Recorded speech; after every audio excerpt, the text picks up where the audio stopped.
Hundreds of people revelled in nostalgia at the weekend as they returned to the days of the Austin 7 and the Ford 8 and even the Rover 12. I think I've still got the blisters on my hands from the starting handles. Now, those models and many more were on display in a show of what are dubbed classic cars at the Gypsies Green Stadium in South Shields. Owning an old car is becoming something of a cult hobby these days, probably because, unlike the modern version, they actually increase in value. And like any other investment, they get plenty of loving care. Mind you, some of the cars at the South Shields collection were a bit on the tasteless side, but that, say the enthusiasts, is what puts them in the classic category. There was an immaculate 20-seater bus which cost a princely £510 when bought new in 1931. There was a large estate car used during the war by the Forces Entertainment Organisation, ENSA. They say that George Formby once rode in this vehicle. There was a large collection of the American type of cars, which no doubt guzzle petrol as quickly as Frosty downs a pint. Mind you, their owners do pay for it. And believe it or not, some people go in for collecting old fire engines. There was a collection of Mini Coopers, the spirited little motor which won many an international car rally. The Mini, by the way, is celebrating its 30th birthday this year. And remember these, the bubble car.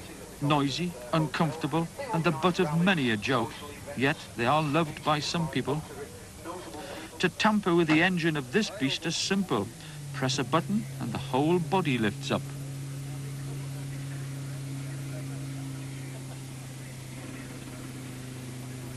This was my favourite, an immaculate Austin 10, built in 1939. In fact, one of the last made before the outbreak of World War II, which stopped car production.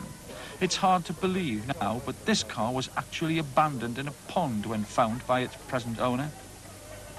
We've owned it now for 14 years, and it had been used by students, I think, before that, and I had just let it pass from one owner to the other.